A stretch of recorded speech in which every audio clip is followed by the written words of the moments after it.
All right, we got a little steb center, we got a block of cherry, 4 inches tall, and just shy of 3 by 3. It's barely taller than it is wide. So maybe not perfect proportions, but we got a good deal on them. So we're not complaining.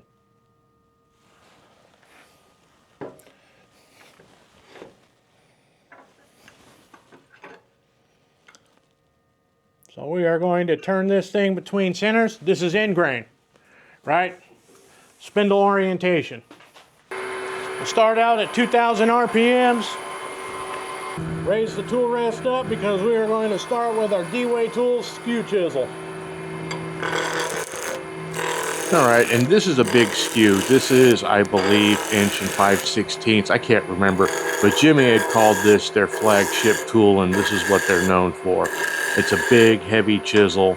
I have it ground 20 degrees on either side for a 40-degree included angle. And this is hands down one of my favorite tools. It doesn't mean I'm good with it, but it's one of my favorite tools to use. It's just such a good and well-made tool, and it's fun to use, it's fun to learn with, and I like and enjoy planing and peeling cuts like this. This is a planing cut when you're moving side to side and you're slicing across the spindle. Okay, so for removing material on a spindle, you basically have 3 cuts with your skew chisel. Little flat up here. You have your planing cuts like this where you're coming across the piece at a 45-ish degree, a shear slicing angle, and you remove fine ribbons of material.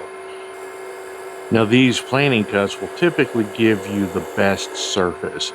Not always, some would. Flat at that end. Some would want other types of cuts. You just have to play with it and fiddle around with it and see what wood reacts to what cuts. There's also peeling cuts, and there's what Richard calls a low peel and scraping. And I prefer to get my piece into the round with this skew just for the simple fact that 1, it's enjoyable, 2, it's practice and getting comfortable with the skew. I'm pretty comfortable with this skew doing planing and peeling cuts, low peels, scrapes, all that good stuff. Basic material removal. Where I'm not good with it at is rolling beads, and I get catches with it all the time. So that's somewhere where I need to improve. But motions like this, I'm very comfortable with my skew. That's baby butt smooth.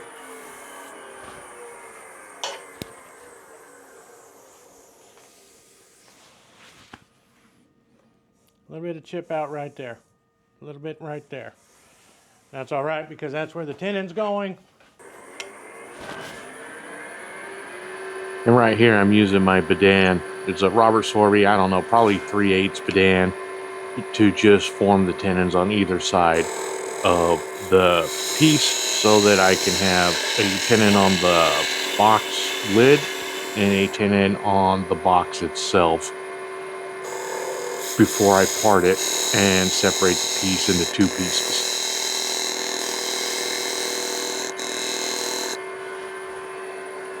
I've never tried it upside down. And you know, that's just me being curious and messing around. I've heard that there's French Bedans and English Bedans, and one is turned with the bevel facing upwards and one's turned with the bevel facing downwards. And so I'm just messing around, seeing how I like it. Not very good.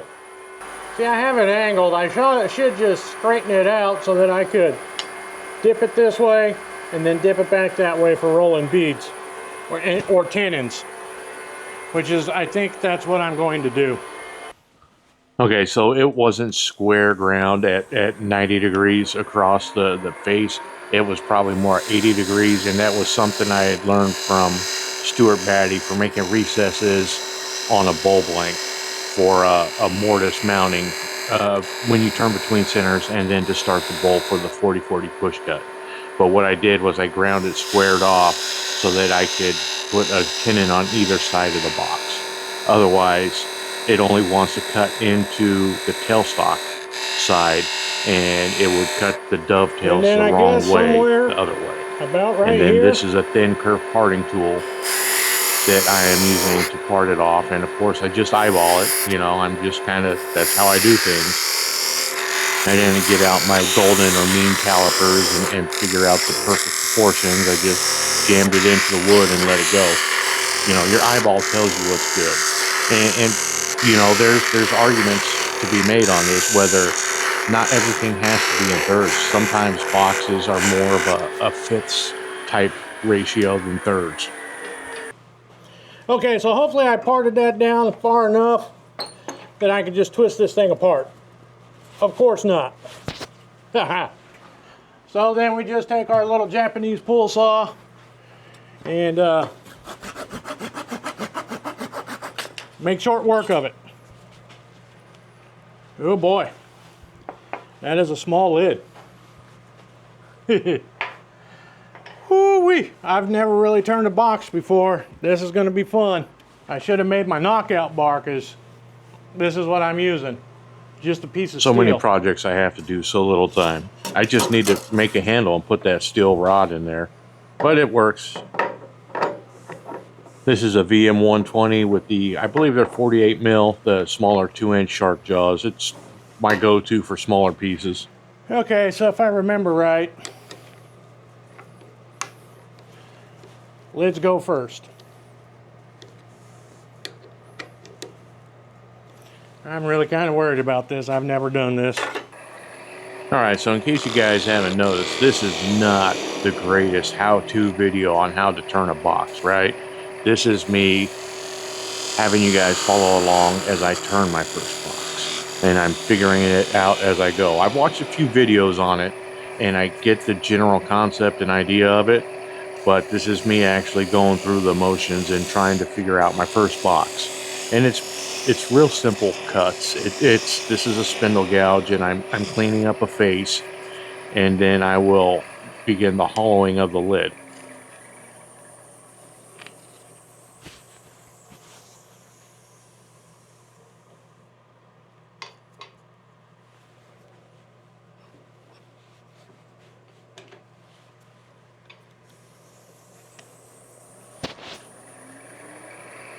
Okay, and so this is where I decide to try something else I've seen, which is Richard Rappin's back hollowing technique for in-grain hollowing. And so it goes counterintuitive to most hollowing, but this is a in-grain, so it's different than a cross-grain orientation. And I was trying this because I'm not too worried about it. It's a small piece, and I'm not worried about it coming out and flying across the room or coming back and hitting me this small little lid. Okay, I should probably just go with something like that because I don't really know what I'm doing. This first box don't have to be absolutely perfect. And right there, I'm talking about the depth of the lid.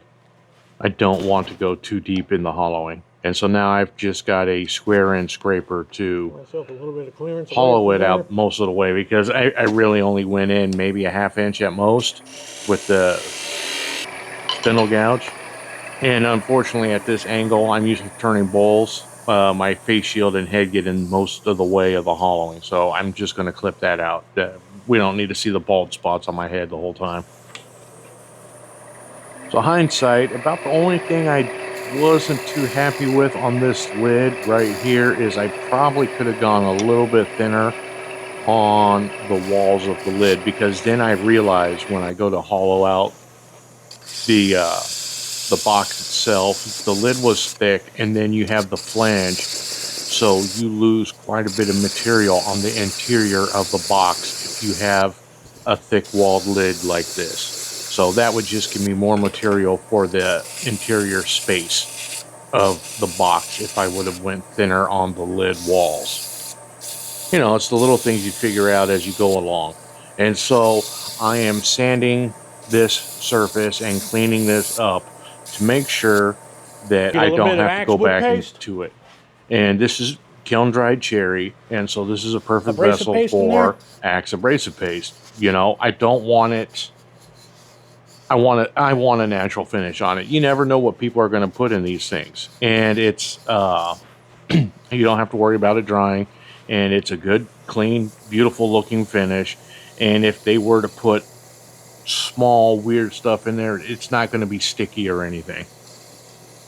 Now, I don't bother with the first step. I don't think it needs tung oil in there, in addition to all the lubrications and whatever else is in this. I just want the scratch-free effect of the abrasive paste, and then I will put the carnauba polish on afterwards. And it works beautiful for this kiln dried cherry. It's a beautiful finish.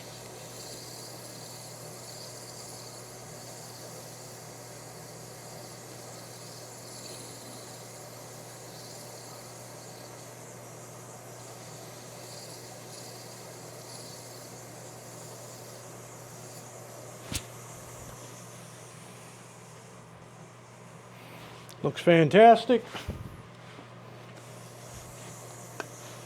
And some carnauba polish.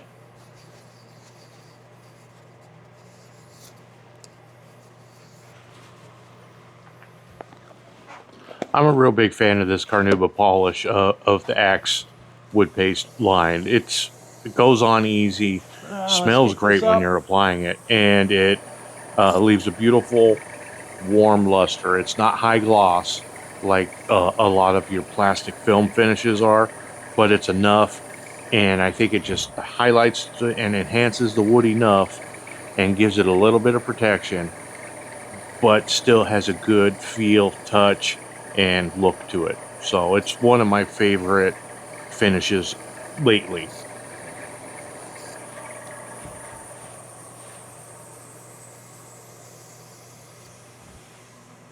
Yeah, boy. It's beautiful. And so what I'm doing is I'm using these gunsmithing calipers I've got to measure the inside diameter, and then I will in turn transfer that to do the hollowing, or to set up the flange thickness, to try and speed up the sizing of the flange for the box. Sorry guys, I could talk about bowls all day long and just whip through them, but this is my first box, so I'm not too great on the steps.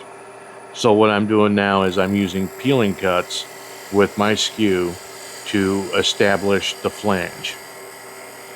Things to note of this step: there is no going back.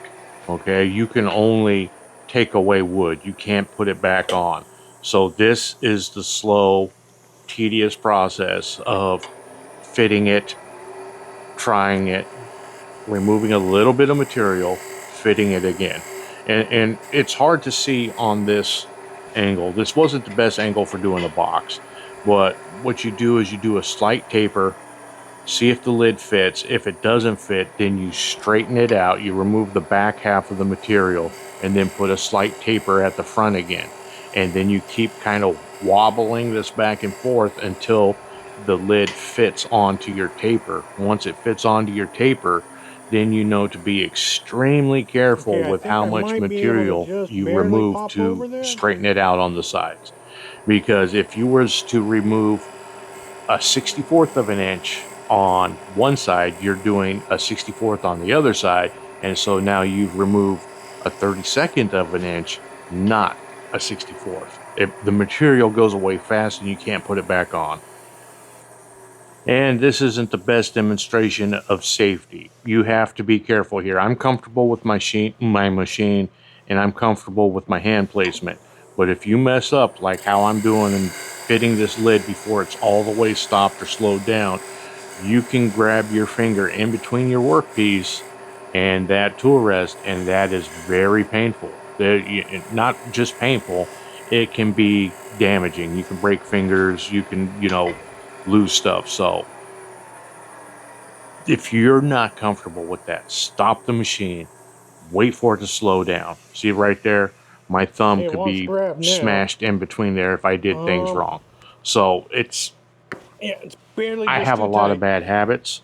A lot of turners have a lot of bad habits, but you have to see and recognize the dangers there and then act accordingly. Is it worth the risk reward of doing those behaviors? Okay. I don't want anybody getting hurt because they are like, well, I seen him do it. Well, it's I'm a knucklehead. I'm a lifelong construction worker, heavy equipment Okay. operator, and I'm comfortable. I bang my hands with hammers and wedges and wrenches, and I scrape my knuckles turning wrenches and working on cars and trucks and cranes and heavy machinery all the time. I'm kind of a rough and tumble guy. But it only takes getting hurt once on these machines to change your life. So please be careful, friends.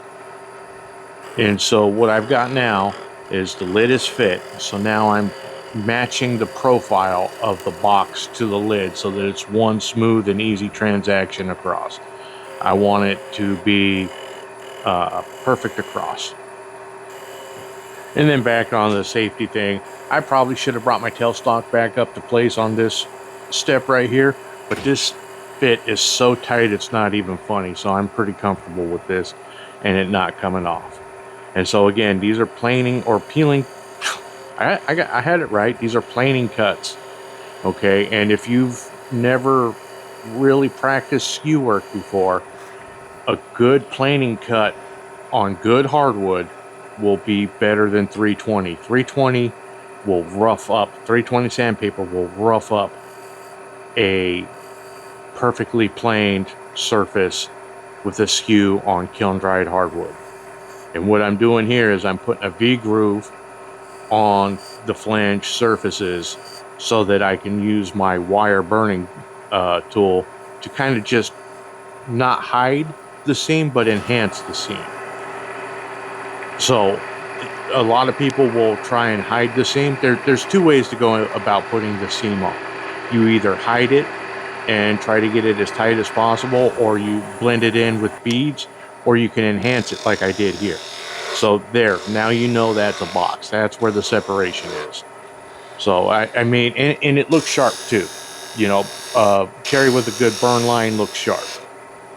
And now I am cleaning up the top, and I did not have this planned out like this, but it turned out really well, and I think it's a beautiful design. So where the tenon is, I'm just kind of doming it over and leaving that as a large bead or feature on the top, and then I angle or taper the rim down into that bead. So it looks pretty slick. I like it. I'm definitely going to remember this and keep this moving forward as a lid type or decoration that I like. It doesn't have any embellishments or anything fancy in it. It's kind of just smooth and classic and looks good. I like it a lot.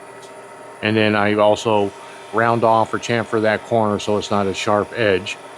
You don't want anybody's hands getting cut on it, especially if it's a real tight suction fit and they have to fight with the lid to get it off. You don't want anybody's hand getting injured on one of the pieces you turn.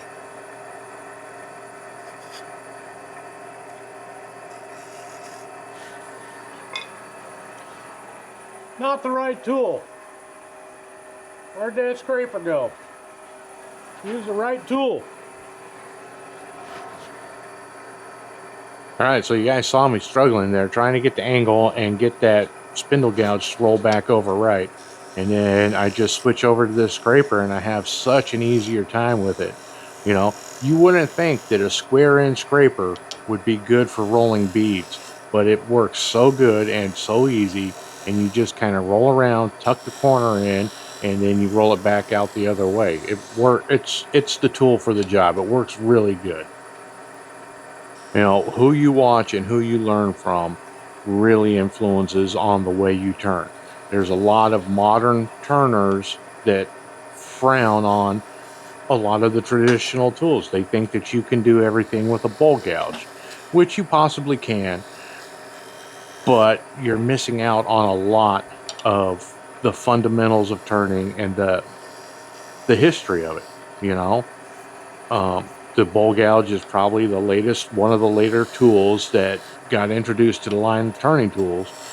And, you know, for years, people used scrapers before gouges even came about. So to shun them and just do away with them is, I don't know. I don't get it. I don't get the stigma that people have using scrapers these days. And, you know, it's weird. There are people shaming, or maybe not shaming, but, you know, that you just get weird comments in your Facebook, your Instagram, and your YouTube videos. I just seen recently, Tommy, somebody was telling him that he wasn't a real turner because he used scrapers, and he's one of the best turners I've ever seen. You know, this is where I learned from. Is Tomislav is one of my greatest influences, and he uses scrapers in the majority of his turnings. And so do I now, because he's basically, if I have a mentor, it's Tomislav. His videos got me through some really tough humps when I was teaching myself how to turn, and he was fundamental and critical in my turning, along with Richard Raffin and Stuart That is a cute little box. They are my biggest influences. And if it wasn't for their videos, I wouldn't be where I'm at today. I would be floundering and lost somewhere, probably still turning with carbide tools. Finish the bottom quite yet? I don't know. I need to watch more videos on this and figure that part out. So as with anything else, the more you do something, the more streamlined it won't hurt while I'm get your process down to. I've got a little bit of this is chip my out first at the one. bottom. I'll figure this out as I go. What steps I need to do when and where, and how I can streamline my process and reduce the amount of time required, or doing double work. So like, if I'm finishing this bottom right now and I need to go back and remove material, it would have been a waste of time.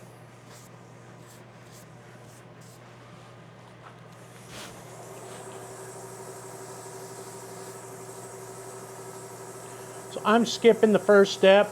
I don't think this needs it. I'm just going in with the abrasive paste. Yeah, I can feel that chip out.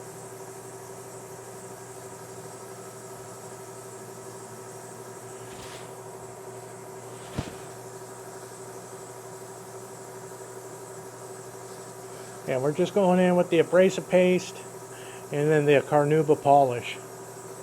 I do like that little top. It's a nice little bead. It's got an inward taper and then a bead that goes up. Just a simple little burn line on the connection.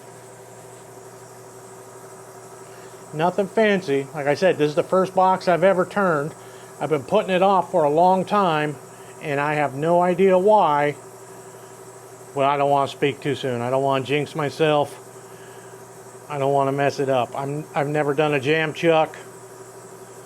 I still have to hollow the inside. I'm getting ahead of myself.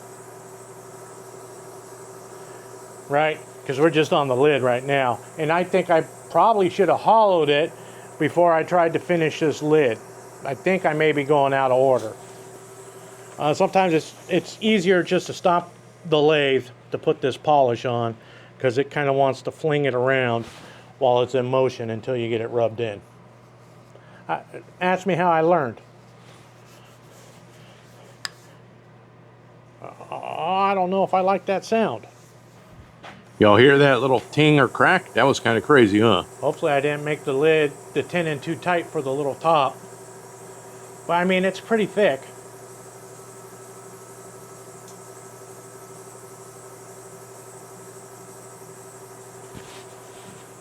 That carnauba wax sure polishes up nice, doesn't it? And just gives it such a warm, beautiful finish on that cherry. Man, I love cherry. I've said it before, it's probably my favorite wood. And I probably skipped over this somewhere, but what I did before the abrasive paste was I sanded 180, 240, 320. Oftentimes when you start, spindle turning, you can start at higher grits. I probably could have started at 240 and 320 because they were good peeling cuts. But I did get a little bit of chip out in the base that I'm conscious of, that I need to fix once I reverse this. All right. Let's see if we can get this sucker off of here. Oh boy. Now, if that box had been hollowed, things probably would have broke if I would have put that lid on that tight. Things would have let go. I'm Oh pretty boy. sure of it. So it's kind of hard to see, but I'm just putting the tip of the skew in enough, and I'm trying to rotate it out, kind of like you would a screwdriver, just to get the slightest bit of separation and for it to break open a little bit. Not break all the way. No. And then, you know, it gave a little bit, and then I finally just muscled that thing off.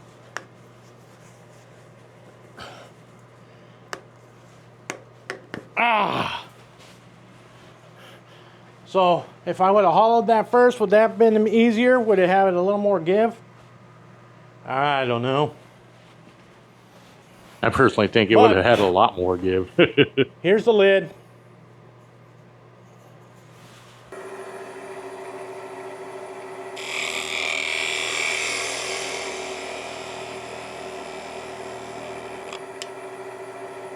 And again, through the most of this turning, this is my 1/2 inch spindle gouge.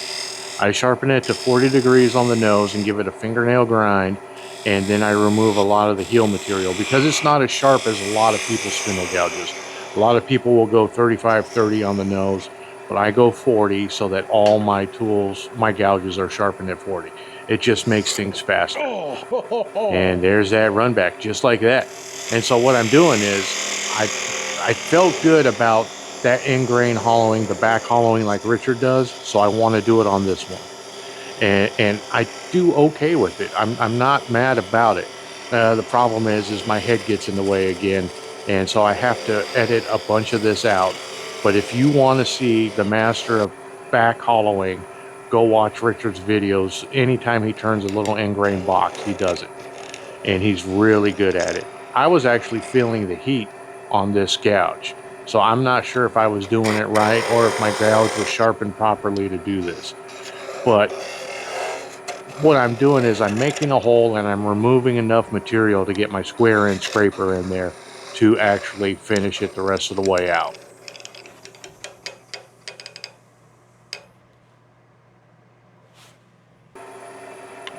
And you see me pulling out instead of pushing in. That's because this is end grain turning, and this is the proper direction to turn. End grain turning, you turn from the inside out, not the outside in. It's the opposite of bowl turning. And so, like I said, my head was in the way. All I used was the square end scraper to clean up the bottom and the sides. It's kind of just goes in at a sharp angle at the bottom.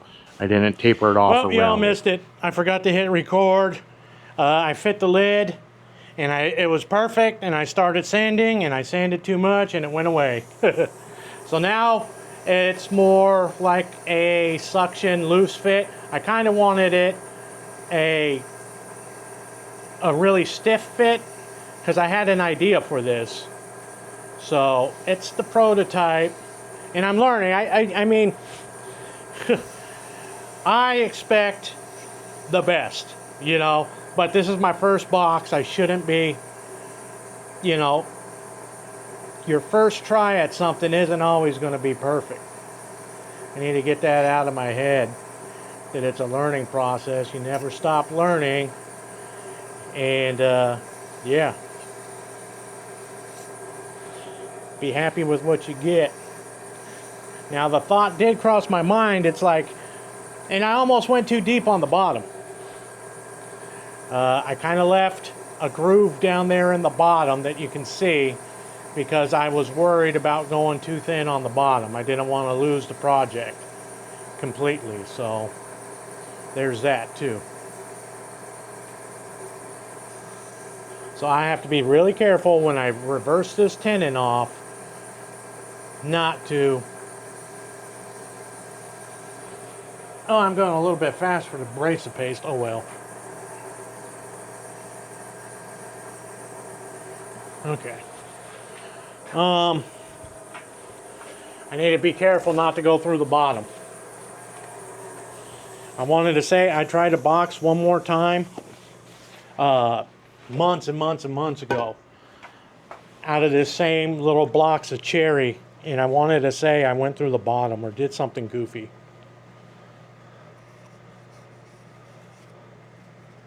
What I did was I messed up the lid I mean, I can't and complain. ended It's up not just a bad making a go for pencil the pot first with it. time. Looking at stuff, I should have made this thicker. You know, I have the flange thin, but the walls is thick. So I should have done better on the lid. Maybe a little bit thinner. I don't know. It doesn't look bad. I'm just being critical of myself as usual.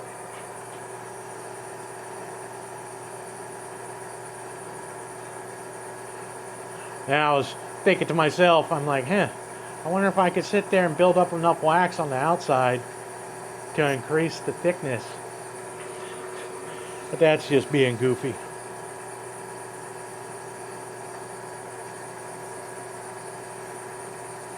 Okay, so that was the abrasive paste and the carnauba wax. And then I also kind of screwed up and did away my my burn line. So that's another, see, that's not even a suction fit anymore. That's, oh well.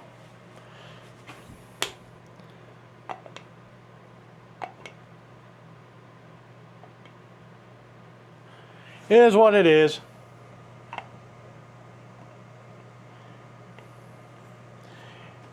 And I went too hard on it, so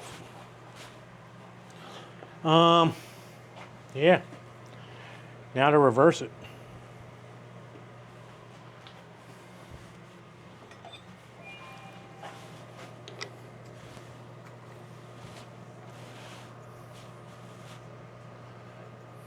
Part of me wants to just bloop.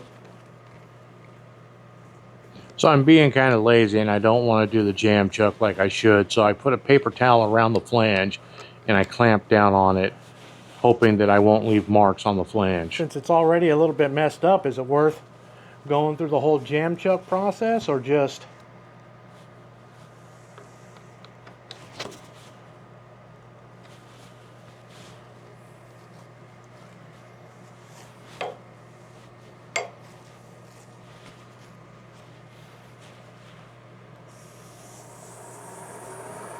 So the jam chuck would have been, you know, the right way to go. But I was kind of frustrated where I sanded the flange of the lid. And so now I'm just kind of, I maybe lost heart a little bit and I'm just kind of going through the motions now. It's not what I wanted. And so now I'm just in the mode of finishing it. I'm not happy with the loose suction fit. I wanted a turner's tight snap fit. So you know, the flange was good and perfect, but the paper towel introduces some unevenness in it, and so now I'm having to really fiddle with it to get it to run true.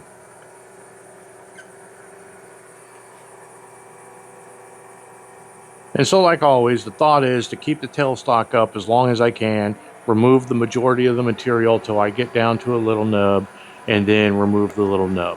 You know, the tailstock just gives you a lot of added stability and safety in case you get a catch and send things flying. You don't want it to fly back at your face. No, I'm wondering to myself, it could maybe, you could get a catch and you could hit a little, have enough time to hit the stop button before it goes flying. It just gives you that extra bit of stability. And for whatever reason, I grabbed my little 3/8 bowl gouge. You know, it works. It works just like a spindle gouge. You know, they're interchangeable on spindle orientation turning. You don't have to have a spindle gouge. You can use a bowl gouge. They work just fine. Oftentimes when I'm in the mood or in the groove, if I notice a tool is dull, I will grab a different one instead of stopping and sharpening. I don't feel too sharp.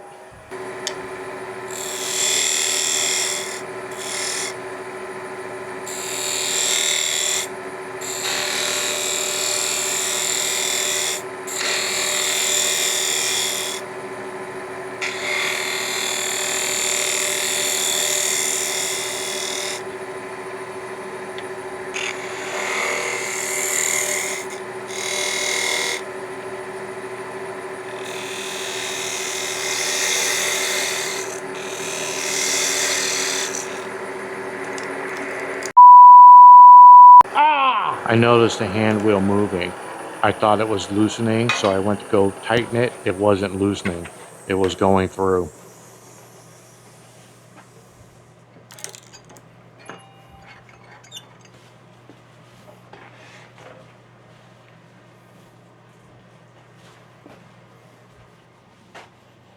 Ah!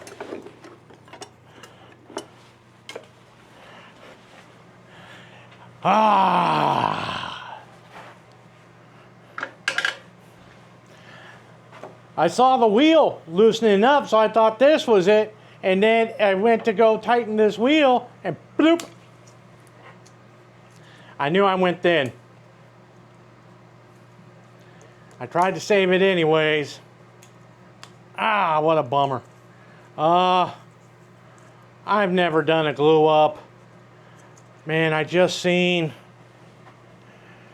Chad Holt do a repair.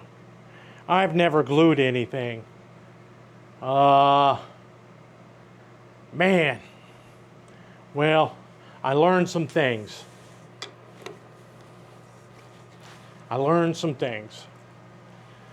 We might have to come back to this guy later. I don't know. So overall, that was a bad idea. Even with the paper towel I dug in. So, how close would it have been? Well, see, they're dovetailed, so I don't know how well, even if it could have gone down tight enough.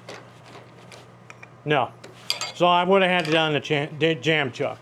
So I was taking a shortcut for nothing. But Okay, and this seems like a really loose fit, but that's because it no longer has any suction with the bottom being blown open. The fit was actually pretty decent. it would have been a pretty cool grain match, right? Maybe? Did I line it up right? No, here's right. So I didn't part that much off. The grain match was pretty good. I didn't lose much on the flange.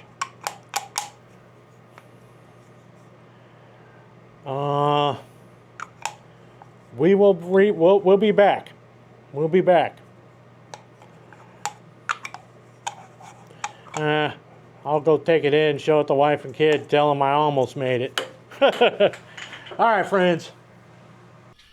So I don't know if you guys can see that, but that grain match was pretty good on this. All right. And, you know, here's the lid, how I was talking about. Slightly tapers in, and we've got this dome up here. You can still see the burn line. And then the lid came out good. Like I said, maybe a little bit less in here, which would translate to this flange being moved outward. That's about the only improvements I can see. Well, then, and not going through the bottom. But, you know, it is what it is. It's a learning process. You know, we make mistakes. Not every hit or swing at the bat is a grand slam. Sometimes it's a learning process. You know, you swing and you miss, you go at it again till you get it right. So, and that's what we're going to do. Now, I had mentioned that I seen Chad Holt do a repair. He's a fellow friend on Facebook, and he had something. What? He might kill me for talking about this, but he had one go pretty thin, and he went to go sign it with his burner, and it burned through the bottom. That's how thin it was. So what he ended up doing was cutting this out, you know, and replacing it with a piece of walnut in the bottom, and it looked really sharp. And he had kind of a walnut insert on the top, and so the top matched the bottom, and it looked really slick. So this is not the last we've seen of this box, right? We're coming back to this. I've got plenty of wall thickness to hollow this out some, glue something in, and then finally finish this guy off. So we're not done with this guy. I still want this to be my first box. So, well, thanks friends for checking out this video. I know it wasn't a win or a grand slam, but you know, we learned some things. These are fun. Doesn't take up a whole lot of wood. You don't have to have half a tree to turn a box. Here's kind of what was left. Maybe I could have done a little bit better. Maybe I could have gotten a little bit more out of it, but that's still, when you look at either side of this, that's less than a ½ inch on either side for wasted material. So that's not a bad size. 3 by 3 by 4 for a little box like this, a little keepsake. You got enough room in there for jewelry or what have you. And well, thanks for checking it out. If you guys could do the like, the subscribe, leave me some comments, what you think, how I could go about fixing this. You know, is that what I should do? Just chuck this back up, hollow this down, you know, 1/4 inch, ½ inch, turn a disc that'll fit in it, glue it, true everything up, returning it again, and then finishing. Is that the way that you go to fix something like this? I've never fixed a funnel. This, I guess, is this puts me in the funnel club. So I've never had to do it on a bowl. One thing, like I said, I have a burn line here. I lost a burn line here, and I lost a chamfer there. Once you have this flange where you want it, do not sand it. That's where I lost a lot of my fit. And this would be better if I had more suction. See, it's slight. But once you have this, do not sand this. Once you get this with your skew or your scraper or your whatever tool you use, leave that alone, because sanding will take it away faster than you think, and you will lose that fit. That's kind of what set me off and put me down kind of in a careless attitude towards finishing this. So, you know, let me know what you guys think, how I should go about this, or should this just go in the fire and start anew? Because I got 2 more blocks right there that I could use. So, thanks, friends. I really appreciate it. We'll catch you next time.